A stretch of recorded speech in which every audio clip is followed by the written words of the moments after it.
neurosurgeon puts up this MRI scan. And I looked at it, and my dad looked at it, and we both said at the same time, that's not my MRI, that's not my brain.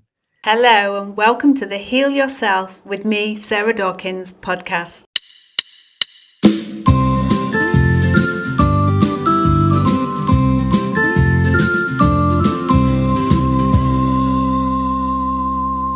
We share people who've already healed themselves, along with health and wellness tips from myself. Hello and welcome back to another episode of Heal Yourself with me, Sarah Dawkins. My guest today is Darren Jewell, who is a mind management coach, and Darren helps people to maintain and even increase their cognitive abilities. Darren's here to share his remarkable story of overcoming brain injury to motivate others. His experience has taught him the power of neuroplasticity and the importance of continued learning. Darren is now dedicated to spreading the message that it's never too late to learn something new and make a positive impact on your life. And his motto is empowering others through inspiration and hard work. So welcome, Darren. Thank you for inviting me, Sarah. Thank you very much. My pleasure. Now, I've shared a little of your history and why you're here to share. So please, could you share in your own words your own healing story? Okay, so we are going back to 1970, when I was just 15 months old, and we lived, me, my mum, dad, and my two older brothers lived in a ground floor flat, and it had two floors above, two flats above, and there was a spiral staircase out the back. And 50 so years ago, bars on spiral staircases and balconies were not cut width like they are now. And I keep saying this, but no parent can keep their eye on their child 24 hours a day.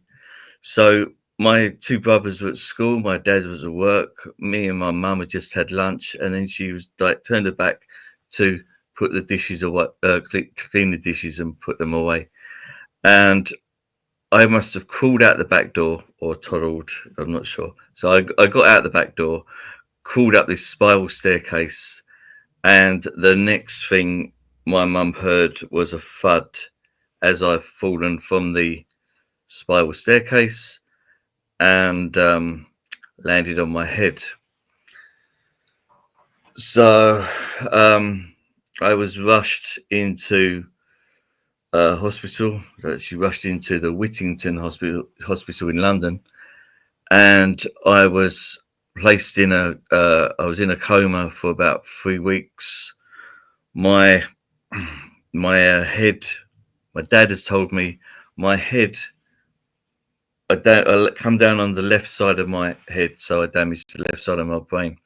But my dad has said that my head had swollen to about 3 times the size, and he described me as a Mekon, which was an a villain that was in a Dan Dare magazine. So that's what he described me as. Specialists told my parents while I was in a coma that if I came out of the coma, I wouldn't do very much at school. I wouldn't do very. My grades wouldn't be great. I would never hold down a good job because my brain would not retain information.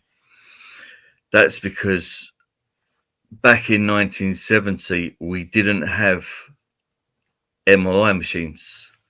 We were still like 1977, I think they came out.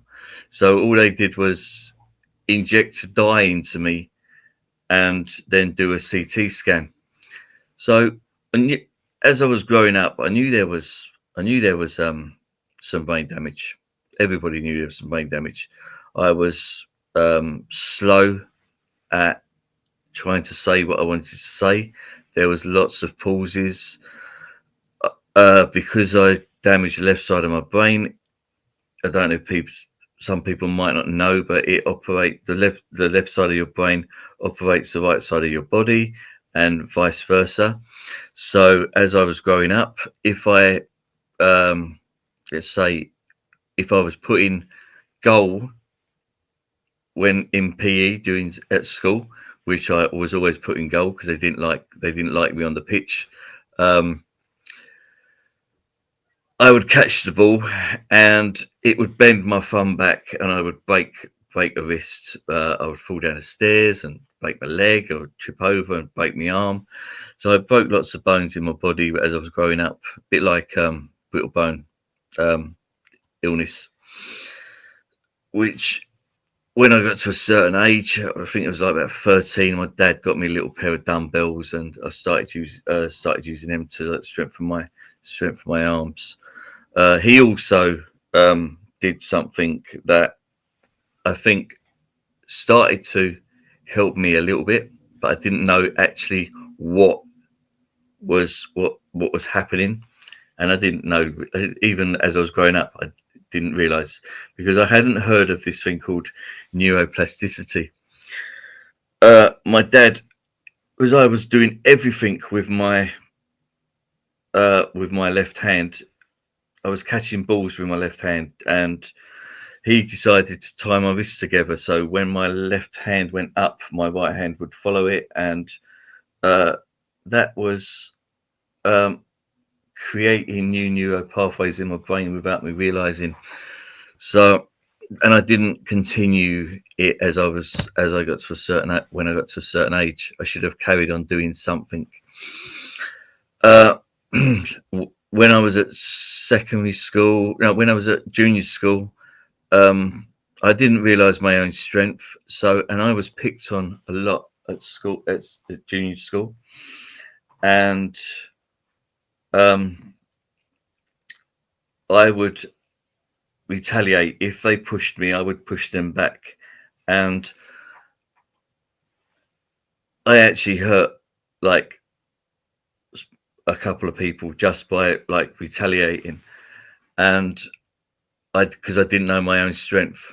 So by the time I got to secondary school, I had learned to not retaliate, but that led to being picked on for the whole of nearly the whole of my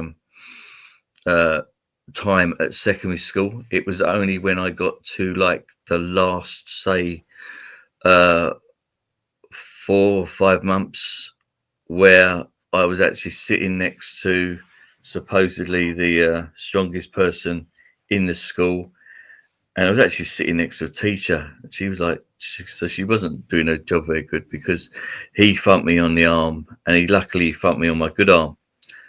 So I just turned around and said to him, "If you're gonna hit me harder, or leave me alone." Because I just had enough. One day I just like snapped, but I wasn't going to retaliate. So he hit me about 6 times, and each time I said to him, "Hit me harder or leave me alone." Now, I hadn't seen this film at this time because I was still only like 15, and I hadn't watched the Rocky films. And in the Rocky films, he does say that Rocky does say that to one of the components: hit me harder, or like stop, yeah, or just keep hitting me harder. And so I describe that incident as my Rocky Balboa moment, yeah, because he actually. So this is supposedly the hardest person, strongest person in school, and he actually left the room and went up to every single person that picked on me and said, "Leave Darren alone, because I've just hit him the hardest I could, and he's just turned around and said, 'Hit me harder or leave me alone.'" and I think he knows that he's actually strong, and he's not retaliating because he knows he might hurt someone. So, which was true. So I, for a whole of like 5 years, I like sometimes I cried because I just could not retaliate. Um, and that because I got upset, it would lead to more bullying. And it was only one that day where I just went, "That's it. I've had enough. I can't take it no more. Hit me harder or leave me alone." So it stopped completely. And then my parents were told. So my parents were told I would not get a good job when I left school. I actually didn't do. My grades were not great, but I did train.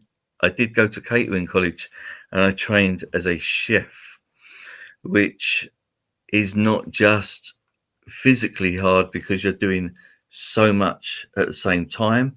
It's also mentally hard because same again, you're doing like maybe three things at the same time. You might be frying a fish, cooking a steak, and um, maybe doing like a stir fry. So I'm using three pieces of equipment at the same time, cooking three different meals, and I was managing to do that with a like weaker, let's say, partially paralyzed um, right side because I didn't use it.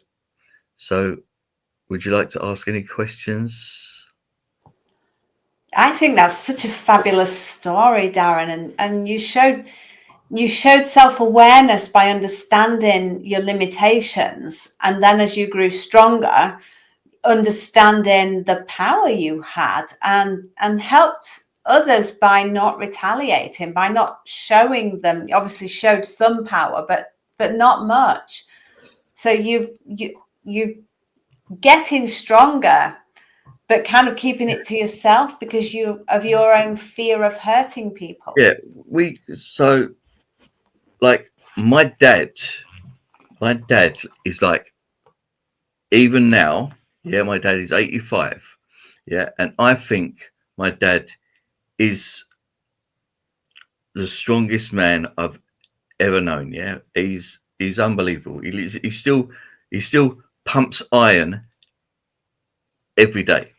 Yeah, and as we were growing up, and he used to be a boxer. So as I was growing up, we used to have muck around fights. If like uh the sibling me or sibling or my two siblings at the time, um, because I had a sister later, a few years later after my accident. If there was an argument between my two siblings, because they didn't involve me, but if my two siblings had an argument, my dad would put boxing gloves on them and take them out in the garden and have like fight it out.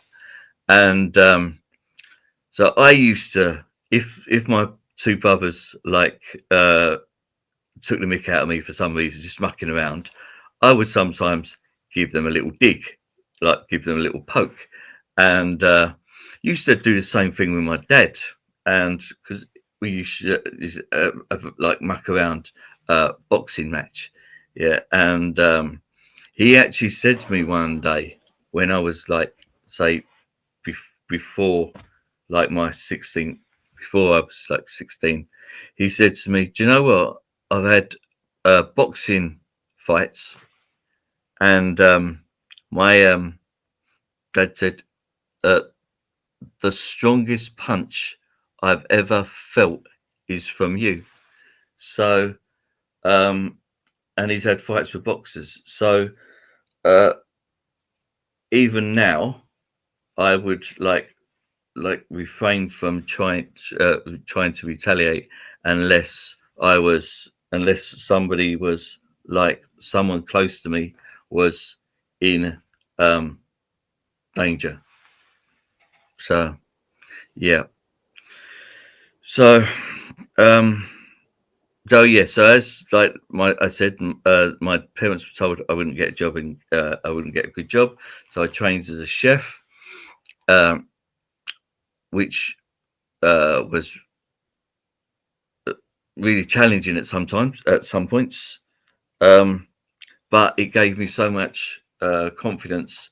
And at one job, I was like cooking like 30 different meals that were on the menu, and like on certain days, I was cooking like over nearly 1,000 meals on a like a bank holiday. On a bank holiday, I would cook between like 700 to 1,000 meals just on a bank holiday Monday. And then I got a job where my mum was working actually, and it was like Monday to Friday, and Monday to Friday, and like 7 in the morning till 3. So I was getting a social life, and I got this job, and it was Monday to Friday, so I was getting a social life. But then after about 3 months, I suddenly started falling over, and so the job actually wasn't in. I wasn't a chef. I was running a like shop inside a staff restaurant. So the shop sold like newspapers, sweets, magazines, that did coffee and stuff, and the which was good. But then whenever a chef was, I got the job because the actual restaurant manager knew I was a chef, and he said when a vacancy came up, I would then move into the kitchen. But so I was going into the kitchen every now and then, but all of a sudden I started my balance was like really bad. At one point, people thought I was drunk when I was walking about because I was just wobbling all over the place. And then I started falling over because my left leg would go into spasm, which was like scary because the left leg was my strongest side. So I went to see my GP, and it was actually a locum, and he like said, could I like push him away with my left hand? So I tried to, and he said, you've got weakness in your left hand, in your left arm. So I thought, like, problem with my leg. Now I've got a problem with my left arm. Hope there's no problems. So he said, I'm going to send you for an MRI scan. And I was 32, so I had my very first MRI scan at at 32, and it come back. I got called to an appointment with a neurologist, and he put up this MRI scan of my brain. It also showed me my back. So my back had got pressure on the spine in the lower back, and pressure on my spine in my neck. That's a result of the falling off the spiral staircase. And also, the most shocking bit was a third of my brain was dead. Now I knew there was brain damage, but I didn't realise that a third of my brain was dead, and I didn't even realise that the actual, as it affected the right side, the fall actually affected the right side of my body. I didn't realize it also affected the right side of my right eye. So I've like a horse with blinkers on one side. So like I've got maybe 45, maybe about 45 degrees of my sight in my right eye I can't see. So I can hold my hand out there and I can see it if I'm looking at you, but my right hand has got to be like there, for me to see it. So it was and the neurologist also said, because I said like, what's that area there? And he went, "That's where your brain's dead." And I went, right, right. And he said, "Don't worry about it. You've coped with it for 30 years. You've had this since you were like 15 months old. So like nearly 30 years. Don't worry about it." But in the back of my mind, I was thinking about the future, and I was thinking like, what happens if like in my 50s, 60s, or maybe even earlier, if I have like a minor stroke and it kills another part of my brain? And what could be the outcome of that? Could that put me in a wheelchair? Could it even kill me? So I was like, I was um, worried about that, about the future. And I guess it was in the back of my mind um, for about 18 years. For about, yeah, about 18 years. I had routine MRI scans to make sure that there was no degeneration, because most people would think as you get older, your brain is just going to either stay the same or degenerate. So, if you've got any questions. Hey, I'm sorry to interrupt. I just want to drop in and say thank you for listening to the podcast. And this isn't the only way I help people. I have a book and a course called Heal Yourself, and I do one-on-one client coaching. And periodically I do public speaking and run workshops. I invite you to have a conversation with me about what could be possible for you working with me. Find all my details on my website, sarahdawkins.com. And now let's get back to this great episode. I am dying to hear what you did with regards to neuroplasticity to bring it all back, because you've done a lot of work, haven't you, to get to where you are now? Yeah. So, like, most people uh, are only like trained in maybe one, maybe two um, uh, jobs. So I trained as a chef, and then when I was 26, I just thought I need to try and learn something else. So I trained as a plumber, because my dad was a plumber, and uh, a couple of weeks into the course, I got assaulted at the job that I was doing. Someone broke into a restaurant and smacked me in the face. The following day, I woke up with a trapped nerve in my neck. So from the age of 26, my health was like, I realized my health was going downhill a little bit. So I then, when I started to fall over, I thought, okay, what happens if I end up in a wheelchair? So I then retrained as a plumber, and not sorry, plumber. I've always said that. I then retrained as a website designer because I could sit down, and I didn't actually. I just carried on staying in catering, but I had those qualifications. So over the years, routine MRI scans showed there was no change. Things were staying the same, which is great. But then fast forward to March 2020, where the world changed for everybody, because I was in catering, but like front of house, because that's all I could do it then. So I was put on furlough, and I can't stand sitting around doing nothing. So one of the courses I started was I did a computer programming language because of the website design. I thought I'd learn a computer programming language, so I did that.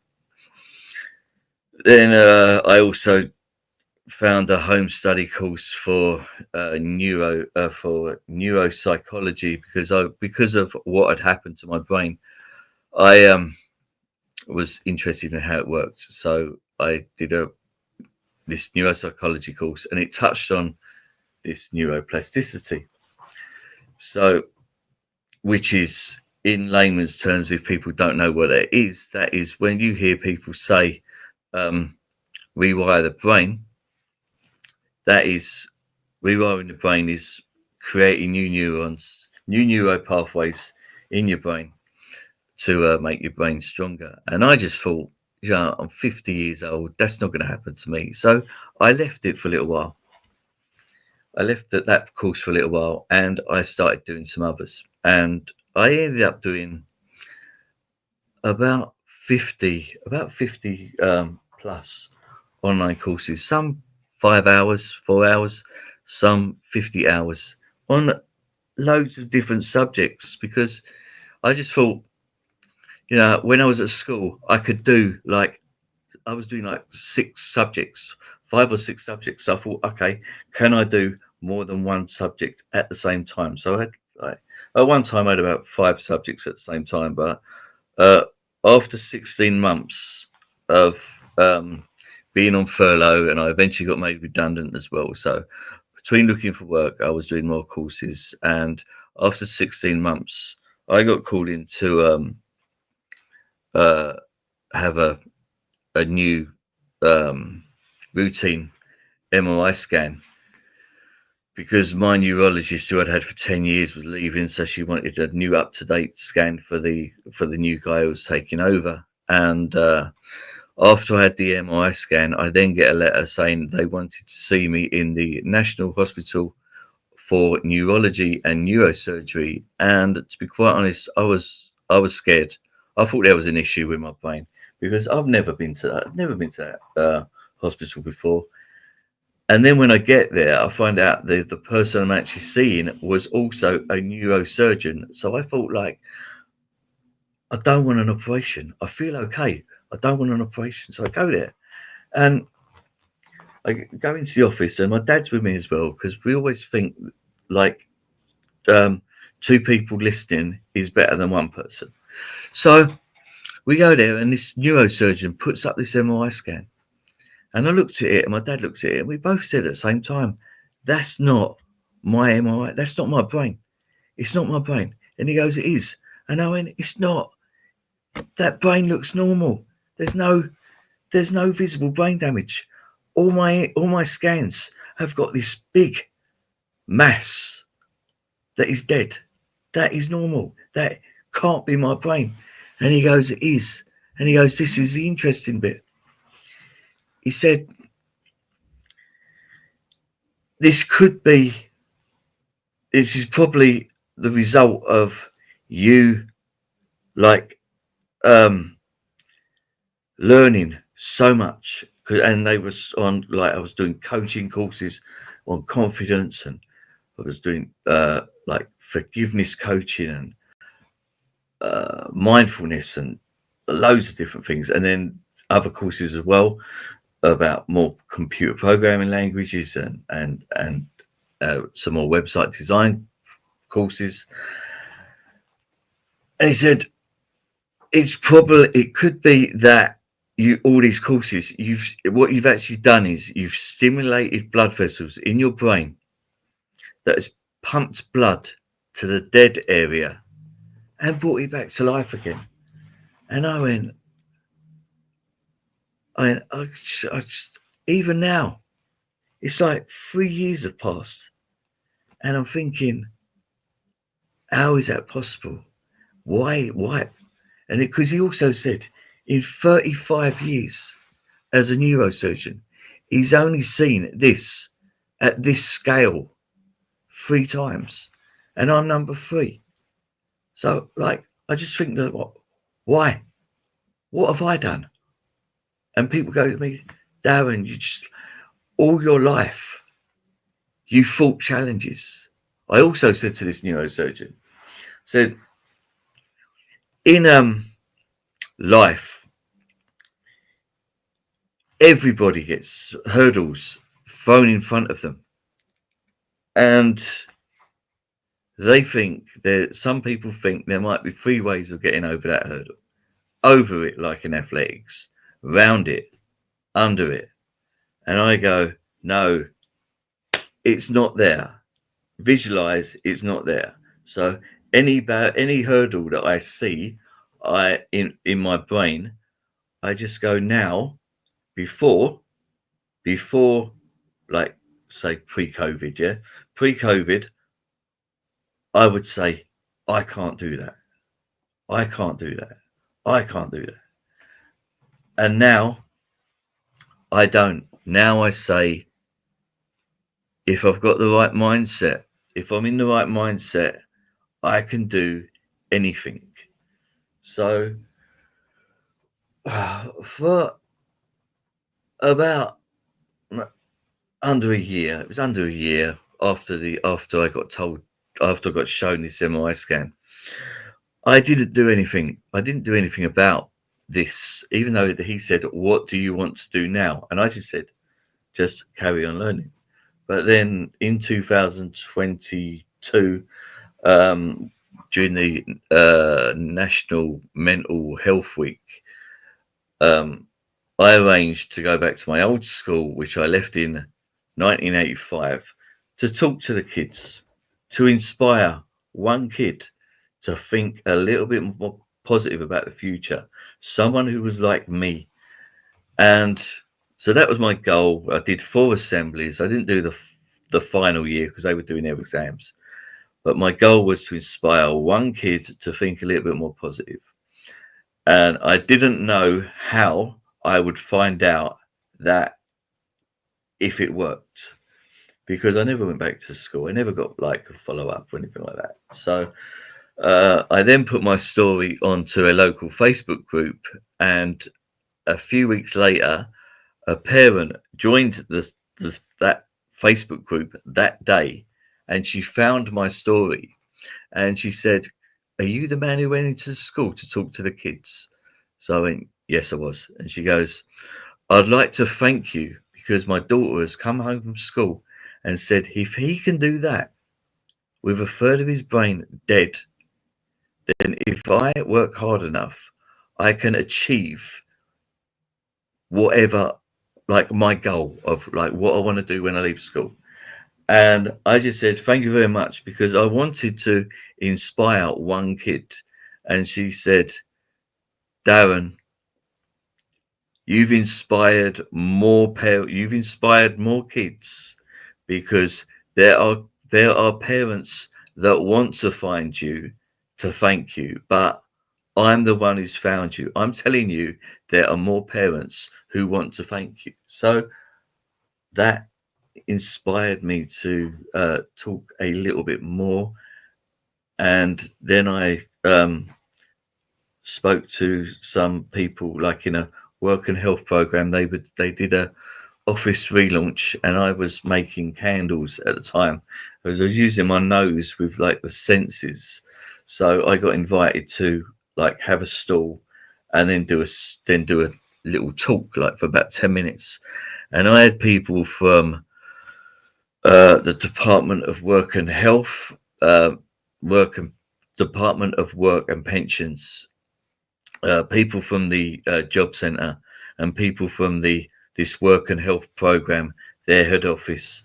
And they were coming up to me going, "Darren, do you know how inspiring your story is?" So it was then that I decided, I just thought, okay, I need to try to help people. And I'm not doing this to say, "Hey, look at me, look what I've done." It's to say, look what is possible if you have the right mindset. So that's, And it totally is about mindset and belief, isn't it? yeah, Because if we believe we can do anything, we're halfway there. yeah, But uh, we have to have that right mindset to want to do something about it. yeah.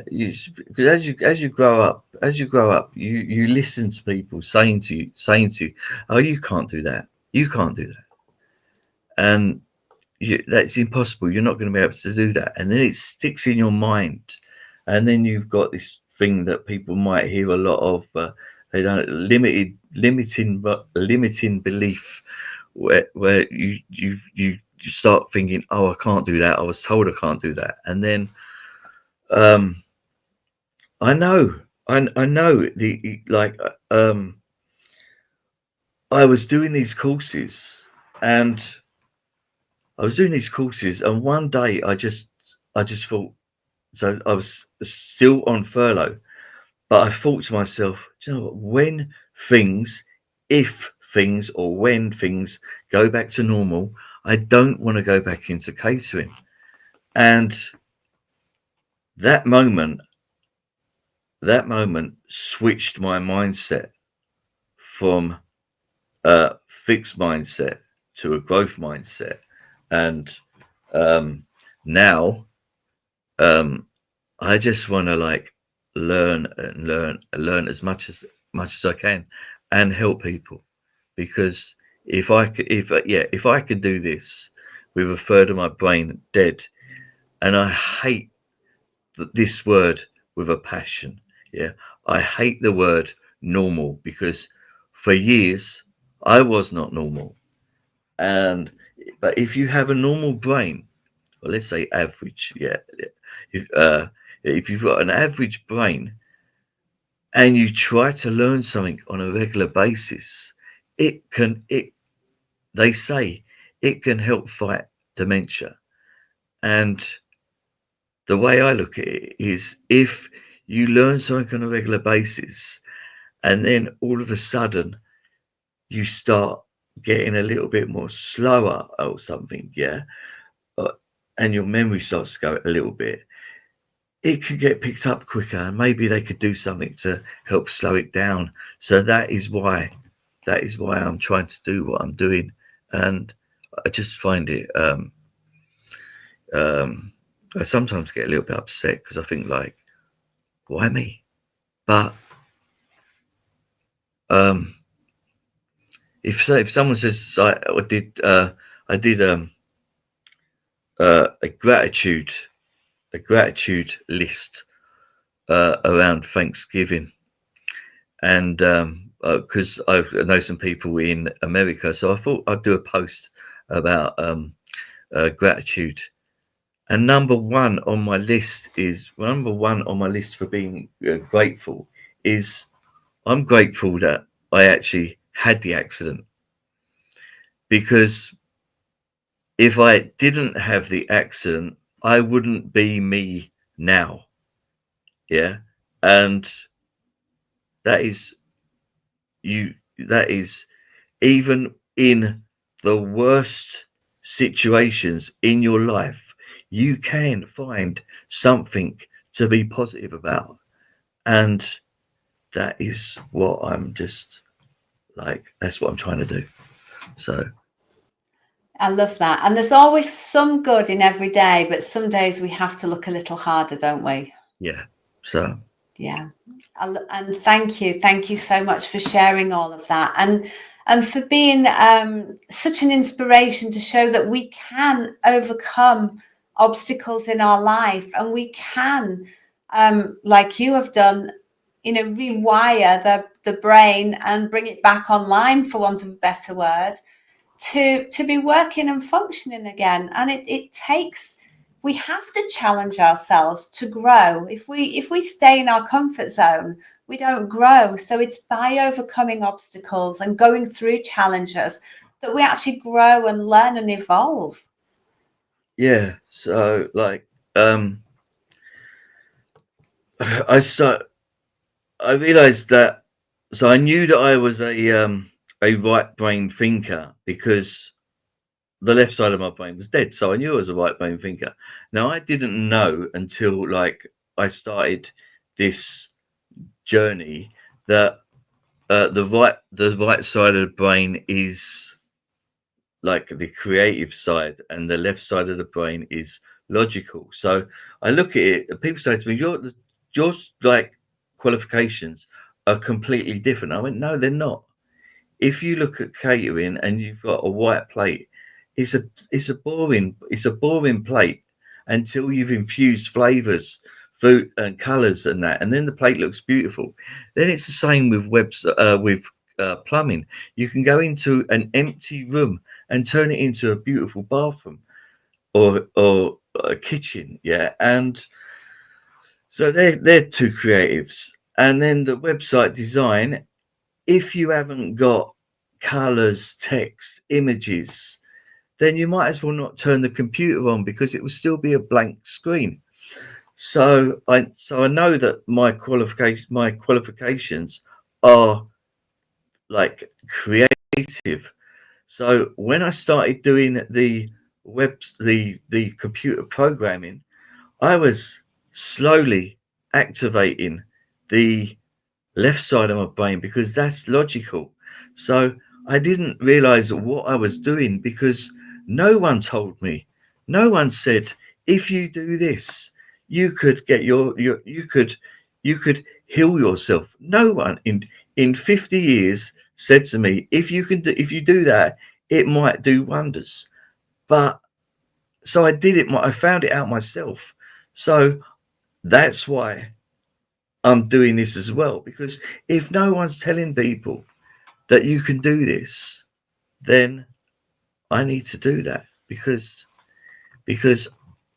I'm not special. Yeah. If I can do it, if I can do it, other people can do it. But they just need the motivation, inspiration to to uh get on the journey. They do indeed. And that's why we're here to inspire and motivate, to help people to see that, look, I've had this and I've overcome it. So if I can do it, you can do it, because we're not special. We're just regular people, everyday people that have just overcome obstacles. Yeah. Yeah. So Thank you, Darren. And if you could share one tip to our audience overcoming brain injury, what would it be? I would say uh, just like try to learn something on a like a regular basis, and you don't have to be like me and do a course after course after course, because some people just don't like doing that. But if you can do that, it's okay, yeah. But you can, like, even if you like cooking, let's say, because I was a chef, yeah, that if you like cooking, challenge yourself to cook a new meal, something you've never cooked before, every now and then, because even that will activate neurons in your brain. Because what it is you go through your book, you find a recipe that you go, oh, I quite like that. Yeah, you go out, you get the rest, you get the ingredients, then you come back, you look at the recipe book, you close the book, and you cook the meal, and hopefully it comes out fantastic.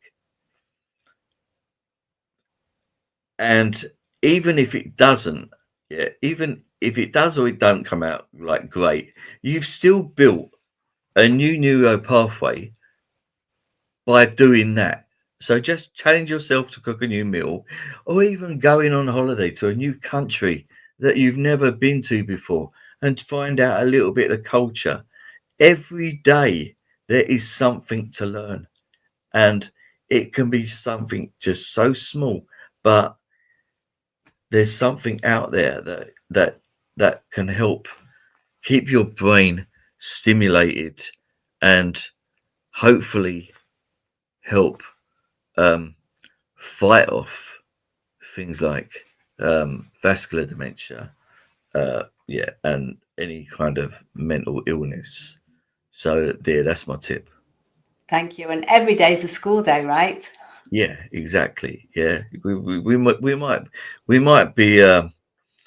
we might be okay. I'm not there yet, but like even at 80 years old, yeah, there's at 80 years old, I know if I'm still around, I'm still going to be trying to learn something, because uh like someone said to me, like, why are you doing it? Why do you keep on doing courses after you've done this? I think, and this might sound crazy, but I say I don't want to do a backward slide and end up like um like with my brain degenerating a little bit. So I have to keep motivated and trying to do uh try to learn something every day. That's great. Thanks, Darren. And where can people find you? So they can at the moment they can contact me via my email address, which is Darren Scott Jewell. So it's Darren with 2 R's, Scott with 2 T's, Jewell with 2 R's, so JEWELL, at hotmail.co.uk. They can find me on LinkedIn and on Facebook. They can find me on Facebook, LinkedIn, and also Instagram. Instagram is inspirational speaker Darren Jewell, and I'm in the process of working on a website, and that is Darren Jewell mindmastery.com. So yeah, that's I think that's it. And if they wanted to if they contacted me through any of those sources and wanted to have a one-to-one chat, then they can definitely contact me via that, and we could have a WhatsApp chat or even a Zoom chat. So yeah, so open to all communication systems that we've got at the moment. Wonderful. Thank you so much for sharing your own journey of healing, Darren, on Heal Yourself with Sarah Dawkins. Thank you for inviting me. Yeah, thank you very much. Thank you for listening. Please share this podcast with anyone who you think will benefit. And can you leave me a review wherever you've listened to it to help me reach more people? Thank you.